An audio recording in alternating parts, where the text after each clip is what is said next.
Salut à tous la team OL, Thomas M Show pour Lyon Fan TV. Très heureux les gars de vous retrouver pour une nouvelle vidéo. Je suis en pleine campagne les amis.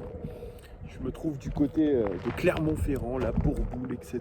Je suis en train de rentrer à Lyon. Et on se retrouve d'ailleurs ce soir en live dès 20h pour le match FC Nantes Olympique Lyonnais. Shaqiri dans le groupe les amis. Lui qui ne devait pas être dans le groupe, il est dans le groupe. Maxwell Cornet, lui, n'est pas dans le groupe. Preuve que son transfert à Burnley est en bonne voie. Et puis, pas de Lukeba. Ça aussi, c'est une vraie surprise. Parce que Lukeba, qui avait été titulaire une bonne partie de la préparation, contre Brest, ça a été un petit peu compliqué. Puis, je pense qu'il pâtit un petit peu de peut-être ce manque de confiance et surtout cette trop grande jeunesse et ce côté un peu trop tendre. Donc ouais, c'était son fameux match à Angers où il n'avait pas été très bon, mais on ne peut pas lui jeter la pierre évidemment. Retour de Denayer, probablement en défense centrale. Voilà, il va être titulaire, Denayer, c'est évident. Mais bref, on verra tout ça ce soir. Rendez-vous dès 20h dans l'avant-match avec toute l'équipe.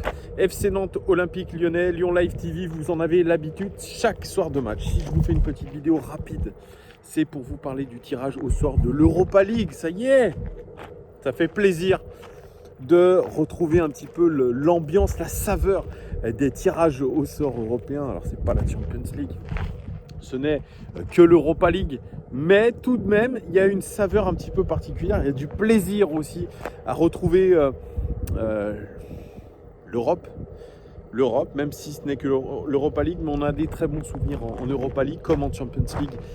Lyon, vous le savez, est une équipe qui a une culture européenne, une culture des grands soirs européens, et on espère évidemment que le retour en Europe va nous permettre de vibrer de nouveau avec les publics dans le stade, etc. J'espère en tout cas que ça va nous donner de l'allant. Ça sera dès le début septembre. On va jouer un match tous les 3 jours. C'est pour ça, cette année, elle est importante, elle est charnière. On a un nouveau projet, on a un nouveau coach. Et le président Aulas l'a répété en conférence de presse, c'est un objectif cette saison. L'Europa League, c'est l'objectif de Peter Bosz. Donc, eh bien, on espère, on croise les doigts. Alors, tirage au sort avec cette année un plateau plutôt relevé quand même en Europa League avec des grosses équipes. Et on a été plutôt épargnés parce que les deux autres représentants français que sont Marseille et Monaco ont hérité de groupes extrêmement difficiles. Nous, on s'en sort plutôt pas mal, quoique, on en parlera un petit peu plus en détail. Alors l'OL hérite du Sparta Prague, hérite des Glasgow Rangers et de Brøndby. Donc sur le papier, on a l'impression que l'Olympique Lyonnais est favori de ce groupe, ou en tout cas avec les Rangers est favori de ce groupe, parce que les Glasgow Rangers, on les avait affrontés en début de saison dernière en préparation. C'était lors du trophée Veolia. D'ailleurs, je crois qu'on avait perdu. L'équipe entraînée par Steven Gerrard, champion en titre d'Écosse, mais qui s'est fait récemment éliminer en barrage de Champions League face à Malmö. Et c'est une énorme déception pour Steven Gerrard qui n'est pas du tout satisfait de ses premiers matchs de la saison, notamment européens, avec énormément de buts encaissés, comme l'Olympique Lyonnais, alors que sa défense était un petit peu le point fort la saison dernière. Ils ont dominé la Scottish League, vraiment de la tête et des épaules, avec seulement 13 buts encaissés. On se souvient, nous, d'une équipe extrêmement performante, offensive, notamment avec des latéraux très bons. Je repense à James Tavernier, qui est peut-être l'un des meilleurs latéraux d'Europe, mais qui est toujours aux Glasgow Rangers. Et puis Steven Gerrard, qui depuis qu'il entraîne cette équipe des Rangers, est couronné de succès. Il a mis en place une philosophie de jeu qui est très intéressante. On en reparlera aussi, je vous ferai une présentation, même si la présentation que je vous ai faite par le passé, je pense sera un petit peu actualisée. Mais en tout cas, cette équipe des Glasgow Rangers qui a très bien débuté son championnat, ils ont gagné leur premier match, je crois 3-0. C'est pas non plus très relevé la Scottish League, hein. Ils affrontent souvent leur rival, le Celtic Glasgow. Et voilà, là ils sont sur quand même une bonne dynamique, même si Il croyait fortement, Steven Gerrard, en la Ligue des Champions, puisque quand vous faites une saison aussi énorme que ce qu'ils ont fait de la saison dernière, vous attendez à vaincre un petit peu ces barrages de Ligue des Champions et à vous qualifier. Ça n'a pas été le cas face à Malmö. Ouais, Malmö, Suède. Ça, c'est pour ça, c'est la grosse déception de Steven Gerrard. Mais voilà, probablement que cette Europa League est un objectif pour le club écossais. On va affronter aussi le Sparta Prague, qui est le deuxième club, on va dire aujourd'hui, du football tchèque, puisque le champion de République tchèque, c'est le Slavia. Le Sparta Prague, qui est le club le plus populaire de République tchèque. Voilà, quand vous allez, si vous avez la chance d'aller à Prague, vous verrez beaucoup de supporters avec le maillot du Sparta Prague, qui est un club historique et qui est un très bon club aujourd'hui, qui a été d'ailleurs, qui a affronté récemment en barrage aussi de Ligue des Champions l'AS Monaco, qui les a éliminés plutôt facilement.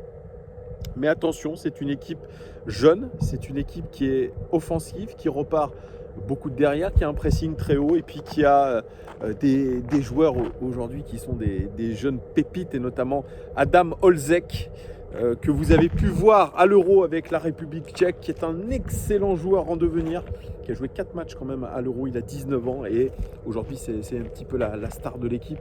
Leur Ryan Cherki, même si Ryan Cherki n'est pas notre star, mais en tout cas c'est un joueur en devenir qui est aujourd'hui avant-centre avec cette équipe et qui a besoin lui aussi de faire ses classes et montrer ce dont il est capable aux yeux de l'Europe. Déjà international, comme je vous l'ai dit, avec la République tchèque. On a vu d'ailleurs une République tchèque extrêmement séduisante à l'Euro. Et il y avait pas mal de joueurs, notamment du Sparta, mais aussi du Slavia. Une équipe qui a peut-être un point faible. L'attaque, bien sûr, est très prometteuse et plutôt intéressante. Mais là où ils sont un peu moins bons, c'est défensivement. Ils ont une défense qui est très lente. Très lente. Je crois d'ailleurs l'un de leurs centraux est aussi international tchèque. Il a participé à l'Euro, très lent. Voilà, ça sera peut-être un avantage pour l'Olympique Lyonnais. Mais voilà, ça nous permet aussi de se faire des beaux déplacements. Alors, je ne sais pas si je pourrais encore les faire, mais Glasgow, Prague. Et puis la dernière équipe, c'est Brøndby. C'est un quartier de Copenhague. Ce sont les champions en titre du Danemark, devant le Midtjylland, je ne sais pas comment on appelle ça. Voilà, c'est une équipe en 3-5-2 avec une philosophie où on repart derrière, avec des latéraux extrêmement hauts, avec un pressing haut, avec la volonté d'aller de l'avant, de jouer offensif, comme dirait Peter Bosz, pour créer au maximum de jeux, marquer des buts, avec un entraîneur lui aussi qui a des idées extrêmement claires, Fredriksen, je crois qu'il s'appelle, et il avait fait le buzz un petit peu sur les réseaux sociaux en fin de saison dernière dans le match face au rival Midtjylland, je ne sais pas comment on le dit, où il avait pris une ardoise. Il avait écrit la consigne à ses joueurs « Keep attacking ». En gros, continuer à attaquer, ça avait fait beaucoup rire les réseaux sociaux que comme il y avait du brouhaha, que forcément les joueurs n'entendaient pas trop, eh bien il s'est permis de faire ça.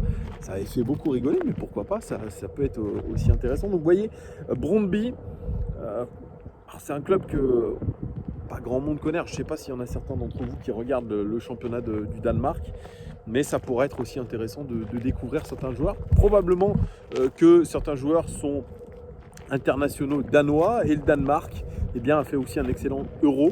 Donc on va affronter deux équipes quand même qui ont montré des choses, enfin deux équipes issues de pays qui ont montré des choses à l'Euro. Bien sûr, tous les joueurs de ces sélections ne sont pas dans ces équipes-là, mais quand même certains y sont. Et il y a je pense, une philosophie et il y a une énergie aujourd'hui qui va avec ces équipes-là. Donc, sur le papier, l'Olympique Lyonnais est favori.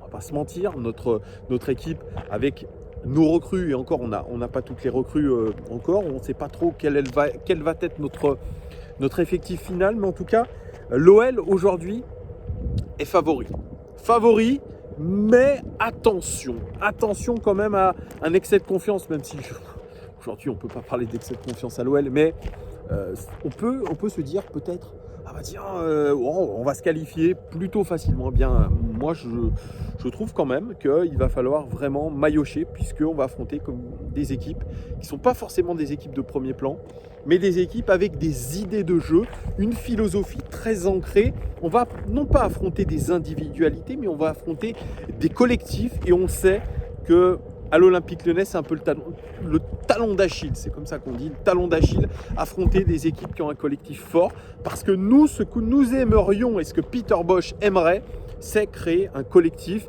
et non pas une somme d'individualités. Donc, malheureusement pour nous, on a très peu de temps pour préparer tout ça. Il va falloir vraiment se mettre le pied à l'étrier et essayer vraiment de donner le maximum. Dites-moi les gars en commentaire ce que vous pensez de ce tirage, et pour ceux qui connaissent les équipes que nous allons affronter, mettez-moi aussi un petit commentaire. Voilà, moi je retourne du côté de ma voiture et je rentre à Lyon, et puis on se voit ce soir les amis dès 20h, Lyon Live TV spécial FC Nantes Olympique Lyonnais. À tout à l'heure les gars, merci de votre fidélité, ciao.